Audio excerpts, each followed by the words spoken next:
คนเฮ็ดนำข้าวปุ้นขนมจีนไว้กินมื้อแรงเพราะว่ามื้อแรงมีงานผูกแขนลูกที่เฮ็ดควรให้ลูกกับเฮ็ดควรให้แม่อันนี้เป็นตาแซ่บปวดพวกมากินนำกันเด้อน้ำยาขนมจีน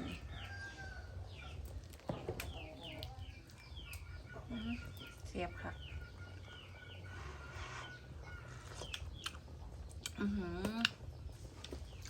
เตรียมเวลาย่างเลยพักนะขอบคุณมีลาบเนื้อช่วยเนื้อไว้เชฟเพียไว้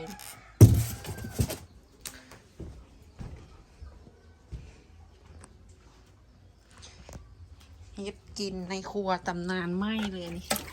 ครัวโบราณทุกคนมาพร้อมกับฝนอีหลีได้ทุกคนเมื่อพี่ตั้งแต่มาแต่เมื่อวานนี้มาได้มือนี้มือที่สองบ่ได้ออกไปใส่เลยฝนตกไปใส่กับบ่ได้ตกลินอยู่แบบนี้ตลอดเลยฝนตกเบิ้งพี่เอ็มไหมแล่นแข้งฝนมาละอันกลางคืนละไฟรับมืดคืนแน่ล้มได้กลางคืนนะไฟรับมืดคืนตอนกลางเว้นนะฝนตกแบบนี้ทุกตั้งแต่เสาจนค่ำไปเป็นแบบนี้อยู่เลยบ่ได้ไปใส่บ่ได้ออกไปใส่ทั้งนั้นอยู่บ้านหวังว่าที่ได้ไปเลาะนั้นเลาะนี้เห็นนั้นเห็นนี้น้ำกระดิ่งมาซันบ่ได้ไปเลยทุกคนบ่ได้ไปเลยเพราะว่าฝนมันตกแห้งกลางคืนก็ไฟดับมืดคืนโอ้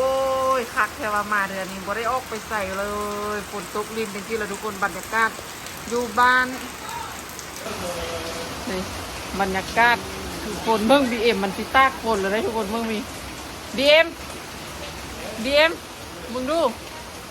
แจ้งฝนแล้วทุกคนเลยบ่ได้ออกไปใส่เลยอยู่แต่ในบ้านเลยทุกคนเมื่อคืนนี้ไฟดับมืดคืนนอนครั้งเลยนอนอันคืนแรกที่มาแต่ไทยฝนตกอันตอนกลางเว้นนะฝนตกแบบนี้แหละตกลินอยู่จังที่เลยออกไปใส่กับบ่ได้อยากไปใส่กับบ่ได้ไปแล้วก็กลางคืนกับไฟดับมืดคืนเจแปนให้เมื่อมืดคืนเลยทุกคนให้กลับบ้านอย่างเดียวร้อนมาสันไฟดับเพิ่นให้ยักเมื่อบัดทีนี้แล้วนี่นึงกลางคืนกับไฟดับกลางเวรกับฝนตกไปใส่กับบ่ได้เบิ่งหกลุงลังในบรรยากาศในบ้านทุกคนเบิ่งฝนตกจังซี่แหละแล้วมือนี้ที่มีงานเพราะว่าเฮ็ดขวัญให้แม่ผูกแขนเฮ็ดขวัญให้แม่เพราะว่าแม่เจ็บมือเพิ่นแล้วบัดทีนี้เราก็เลยพากันเฮ็ดขวัญผูกแขนให้แล้วก็ผูกแขนให้ลูกแน่อันเฮ็ดขวัญให้ลูกแน่เพราะว่าความเชื่อของอันของชาวเมยของอันไทยเมยของน้องเขาก็เฮ็ดขวัญผูกแขนเอาขวัญเอาอีหยังกันนี่ละเดี๋ยวมื้อแรงที่มาเบิ่งบรรยากาศนำกันทุกคนแล้วตอนนี้กำลังเฮ็ดกับเขาบ่ได้ถ่ายบ่ได้เฮ็ดอีหยังไว้จับโทรศัพท์เลยเน็ตก็บ่มีทุกคนไฟกระดับมือหาก็มาตอนนี้แหละไฟนะหาก็มาตอน4 โมงแรงดับตั้งแต่เช้าเลยอันฝนตกยังบ่พอได้ตอนกลางเวรนะไฟดับนี่ได้ทุกคนดับตั้งแต่อันเช้าจนว่าตั้งแต่9 โมงเช้าจน4 โมงแรงป่านนี้หาก็มาเมื่อกี้นี้เมื่อคืนนี่ระดับอันตอน2 ทุ่มครึ่งตีสี่มานะทุกคนไปนะโอ้ยมาซันเจ็บแปนให้กลับบ้านมาซันโอ้ตาย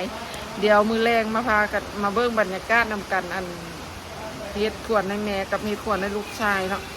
เราจะมาเบิ้งนำกันเด้อทุกคนเด้อบ่ได้ออกไปใส่บ่ได้ท่ายอย่างให้ไผ่เบิ้งทั้งนั้นเลยทุกคนว่าสิไปเบิ้งน้ำกระดิ่งว่ามันขึ้นซ้ำใดลงซ้ำใดก็บ่ได้ไปเลยออกจากบ้านบ่ได้ฝนตกแห้งทุกคนบรรยากาศเพิ่งผูกแขนแม้กับผูกแขนเจ็บแปนคนละเพื่อนคนละพาเลยบรรยากาศเบิ้งรอบทุกคนเลยสนุกคึกคืนนี่เจ็บแปนทำไรลูกสวัสดีครับก่อนสวัสดีครับอันหอยสบายดีสบายดีด้วยนี่ทุกคนบรรยากาศงานเล็กๆน้อยๆแต่ก็อบอุ่นเพราะว่ามีแต่ญาติพี่น้องผู้ใหญ่ผู้หลักผู้ใหญ่ผู้เฒ่าผู้แก่เด็กเป็นป้าเป็นลุงเป็น ย่าเป็นอย่างมามีแต่คนฮักแพงกันก็เลยมีความสุขทุกคนมาบ้านทีละมาบ้านตอนใดมันก็เป็นอย่างซี่แหละทุกคนเจ๊แปนสวัสดีครับเท่าก่อนสวัสดีครับทวดกันแล้ว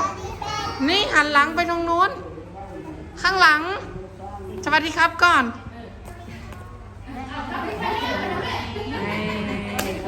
เบิ้งบรรยากาศผู้แข่งเจ๊แปนมีแต่เ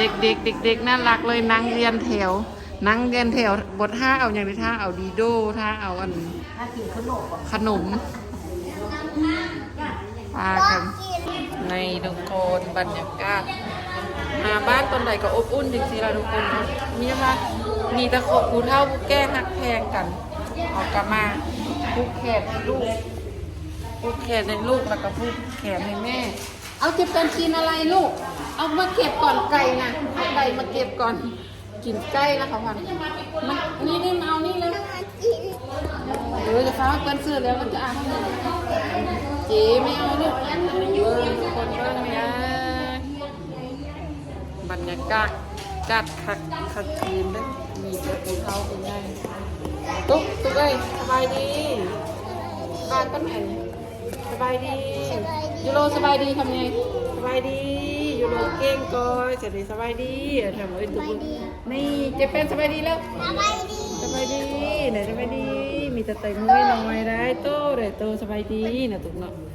นี่ชาตุ๊กงามได้มีแต่ผู้หญิงอันตุ๊กตานี่แหละเรือนั้นเรียนทราบลาบลูกหลานมีแต่ผู้ชายทั้งนั้นกินนี่ยังเก็บเป็นใจเย็นๆเอาลูกต้องรู้มันใจเย็นๆนะไม่มีเอาตัวจับให้เลยเอาหนังมือแล้วทัก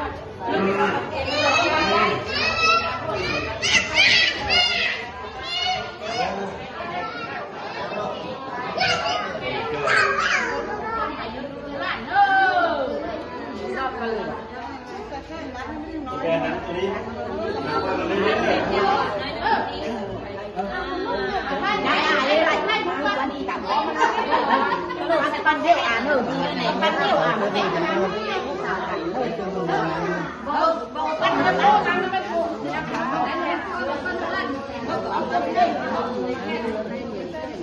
เอาเฮ้ยเจอแล้ว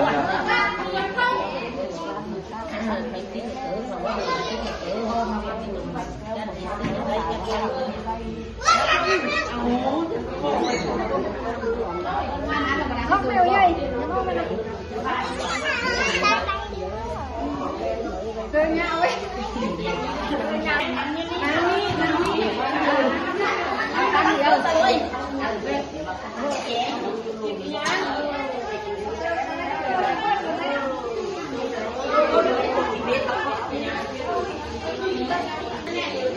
ฟ้าอีกขานั่นอยู่อีกขานั่นนี่บรรยากาศทุกคนเต็มเลยนี่พี่น้อง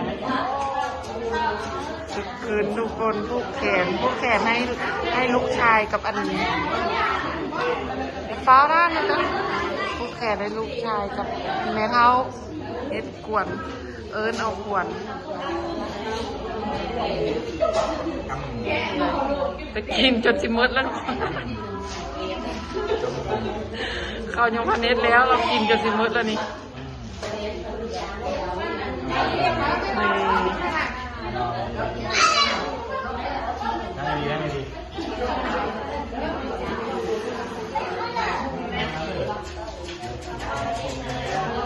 บรรยากาศทุกคนในเบื้องบรรยากาศเอาเพราะว่าเบื้องมีตู้เสื้อผ้าเต็มด้านแม่ไทยนะวันนี้สวัสดีครับแม่ไทยนะครับครับผมไม่สบายดีมาทุกคนพวกแขนเซ็ตแล้วพากันกินข้าวนี่พาข้าวพาน้ำเอาของอยู่ของกินเอากุ้งให้เราปะนังคุณกุ้งไอ้ปะนังคุณกินข้าวจ้ะของกินทุกคนแกงหน่อไม้ นี่จะมีลาบกับแกงหน่อไม้กับทอดไก่นี่เขาปุ้นแกงนอกเกษตรลาบบรรยากาศกับอันนี้มาเด้อ